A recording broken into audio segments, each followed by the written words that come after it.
Hey there everyone, and welcome to another skill rune showcase. This is going to be another rush one because there are 5 new skill runes for each class and I'm going to go through all of them.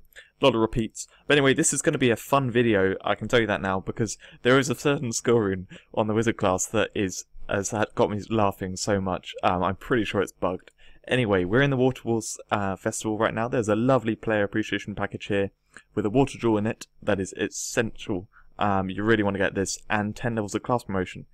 Absolutely lovely. And getting on with the skill runes, I'm going to not cover any of the advanced skills because they're simply absolute repeats of the ones that are currently there. As you can see, exactly the same stats, works in the same way.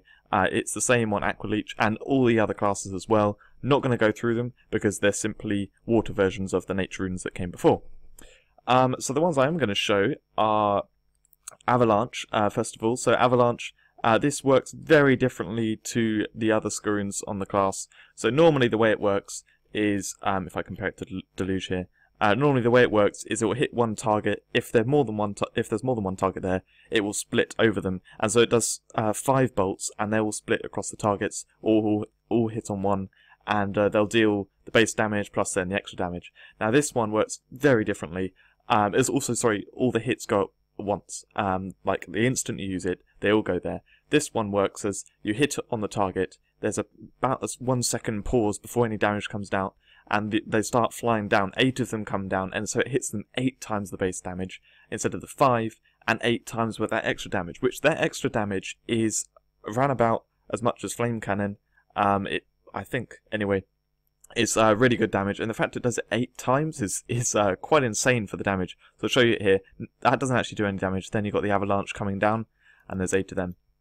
So it hits a little small AoE, which means it's now a really awesome spell if there are groups of enemies, which is completely the opposite to the way it normally works. So that's why I like that. And Crystal Armor here is exactly the same as Empowered Flame Armor in the way it works, the hitbox, all that kind of stuff. But the damage is way more. It's about triple the amount, and well, close to triple, 2.5 times the amount, and water instead of fire. So yeah, that looks really good now, because I always liked Empowered Flame Armor. It was good, but it just wasn't particularly strong. And then Crystal Armor is now a really strong version of it. Then we've got Ice Blink, which is water version of Fire Blink, almost identical, just very slightly more damage. However, I'm probably not going to do it, simply for the fact that the damage on this doesn't really matter that much. It's not very high, I don't use it for the damage, and it's just for that move speed buff, which you have in Fire Blink, and then also in the stat bonus you get 3% move speed on the Fire Blink, which you don't get on Ice Blink. So if I were to pick one of these two, if I hadn't leveled up either one, I would go for Fire Blink, simply for that 3%. Very minimal difference, but seeing as you're not using it for damage or anything, I just wouldn't bother. Wouldn't bother with a new one. Anyway, let's get on and show them. I'm going to start off by showing, what's it called? Need to know the names. Ice Blink. So it does the same kind of hitbox. There's a slight delay on it, so if you teleport towards something and then run away, it won't hit them that instant. Then I'm going to show Crystal Armor. So Crystal Armor does the same hitbox. As you can see, quite nice damage output from it. Not crazy, but I don't really want to delay by showing Empowered Flame Armor as well, but basically it's like 2.5 times the damage. It's very nice. You can see their health going down here. Surprisingly good damage considering this is a defense skill. Now I'm going to show Avalanche. Avalanche, well, I'll just show it to you.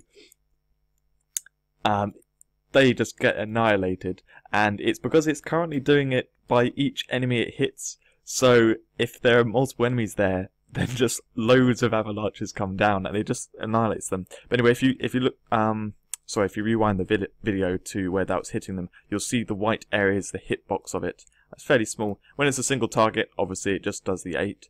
But yeah, when it's more than one, then it does loads. And I'm pretty sure that's a bug because it's so insane. I mean, it just wiped out all those enemies instantly. So yeah, they better fix that because that's just broken. But it's kind of funny, and wasn't at all what I was expecting when I was like, oh, this should be good for using on a group. Let's try it on a group, and then just suddenly a load of there was a huge avalanche, and they all died instantly. Anyway, enough about that. That's pretty much what I wanted to show with these runes. I mean, there's not really much point showing them in combat other than the fact of yeah, a bit more Avalanche showing, because Avalanche does do a lot more damage output than the others. Can't stress that enough. It's definitely the best screw for mana bolts. However, for PvP, you've got to be very careful with use of it, because it goes on the location that they're at. I'll show this now. Oh no, he's staying still now. So if I do it on the boss when he's going to run over to me, I'll use it on him. He then runs out of the way. As you can see, he got clipped by one, but then the others aren't hitting him at all. So you've got to be careful with it.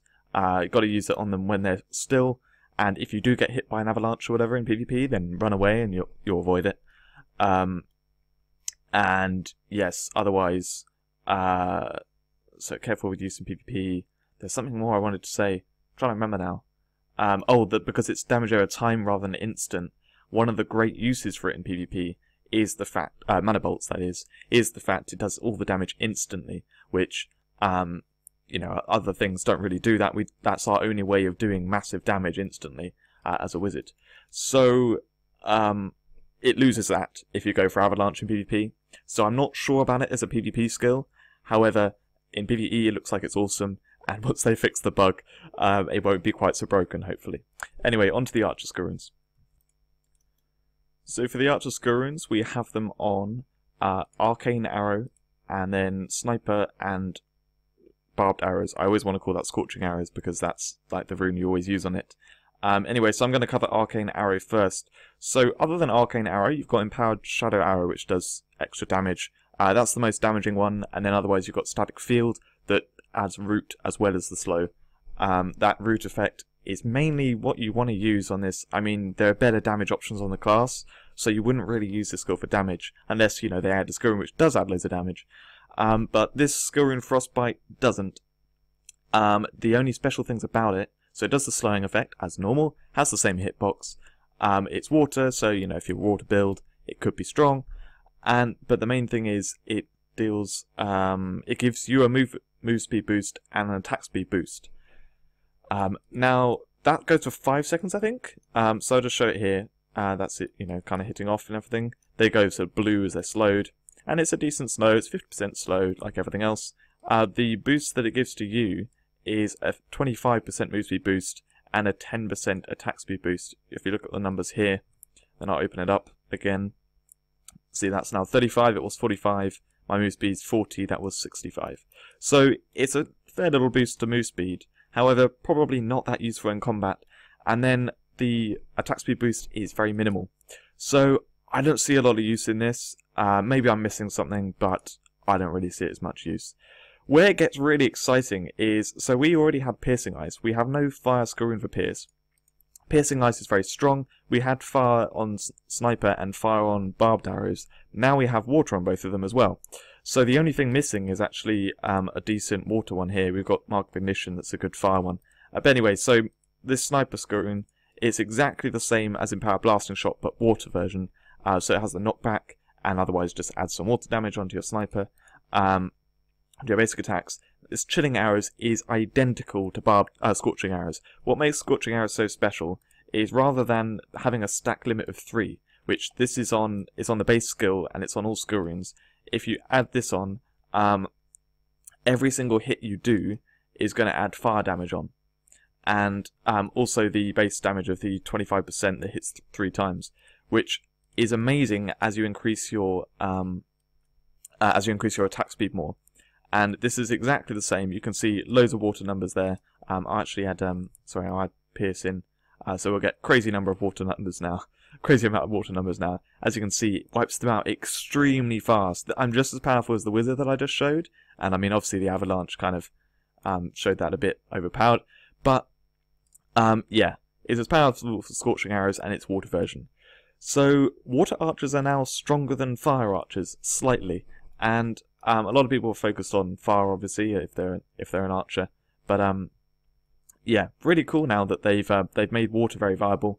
I'm glad, because I kind of am against going for just a single element. I do think it's a lot better to go for at least 2 elements. As it's wizards, I say fire and water, and now as an archer, I'd say definitely fire and water. You never quite know what they're going to add, but anyway, I'm just attacking the bosses here. You can see great damage from Chilling Arrows there, and if you have a high water stat, then that's going to be awesome.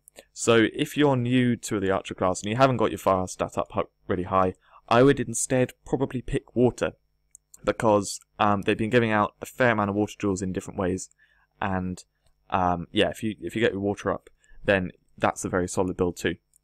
So that's the only exciting thing about the Archer ones. They're pretty much repeats of what they were before, but in water element. So it's just making the water element a lot more viable for that basic attack build. So onto the Knight Skurunes. So for Knight, the Skurunes we're looking at are Frost Crash for Rumble, then we've got Freezing Rage for Enrage, and Shield of Frost. So the first one I'm going to talk about is Frost Crash, because this is slightly disappointing. In general, the Knight Skurunes are a little bit disappointing, but they have their uses. So Frost Crash is exactly the same as Shadow Crash, although it's water. Damage is very slightly more, but ultimately the hitbox is the same as you get from the other Skurunes.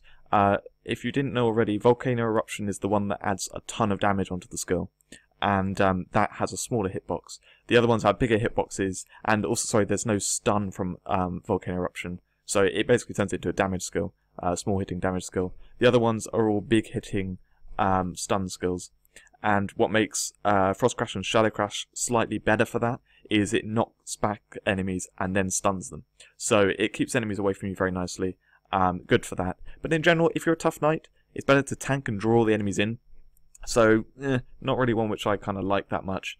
But anyway, so that's how it is. Not a particularly exciting rune, but it's a water one, and you know you may like it. It's just my preference. Freezing Rage is slightly more interesting. So basically, in Rage, the Skurunes for it can increase your damage. Demon's Rage also increases your armor. However, everything's capped at 100% boost. So if you have the skill leveled up to level 99, then Demon's Rage won't actually add any damage on. All it will do is add some armor on, which, why I'd say that was good, if you have spikes leveled up, you get a huge armor boost there, so that armor boost from Demon's Rage is just pointless. So, basically, if you level up this skill, the Skurunes are all pointless, so that's where Freezing Rage comes in. The description on it says it has a 25% chance of creating this, well, Ice Whirlwind. However, actually that's, when you equip the rune, it changes the description, and it's a 25% chance to trigger when you get hit, when you take damage. So, pretty much, because you got the 7 seconds on, well, obviously that's instant there, because I was getting hit lots. But over the 7 seconds, you need to get hit like 4 times, which is gonna happen every time, and you get this effect. Doesn't do a ton of damage, it's 54,000 water, which ultimately is a bit more than 100%. Not really that much, but if you have the skill maxed, this is something which you can, some bonus you can get, which you can't get from the other Skurunes. So that's the use I see for this. Otherwise, Demon's Rage is definitely stronger. And I'll just show that's Ice Crash there. As you can see, all knocked back, and they get stunned for a couple of seconds. The stun isn't very clear, but they stand still and then start attacking. Yeah, so it should, in PvE, quite quickly get this off. In PvP, if you're getting attacked, it's almost going to instantly get this off. And the hitbox is huge. It's very nice. Might actually be good for farming. I didn't think about that, but maybe it's good for farming. Might be like flame armor. And then the final one is a very exciting one, Shield of Frost. I say very exciting. It's basically the same as Shield of Light, but water element. But if you hadn't already leveled up Shield of Light, that is the best Skurun on this. I mean, Shield of Thorns is just a joke. It's so bad. So Shield of Light was the original best. Gives you a 40% damage reduction for 5 seconds after the shield ends. That's the main use of it. It also adds a bit more light damage onto it. But anyway, so Shield of Frost does that, but also gives you some stats as well, because it's a newer Skurun. So that's how it is. And because water builds are just the best for Knight, these Skuruns are good. Like they're good to you know, think about and go for, because they're going to be adding into your water build. And yeah, I mean, a Knight water build is just awesome. However, Empowered Water Cleave, as you can see there, it wipes out the enemies a lot faster than you would with these new Skuruns. They're not great damage Skuruns. What's it called? Freezing Rage is just there if you have that high level, have that skill high level already. Shield of Frost is just a water version of Shield of Light, and Frost Crash is just a water version of Shadow Crash. So nothing that exciting. But anyway, these screens are also ridiculous to get, which is a bit of a shame. But anyway, that's it for this video. So thanks very much for watching.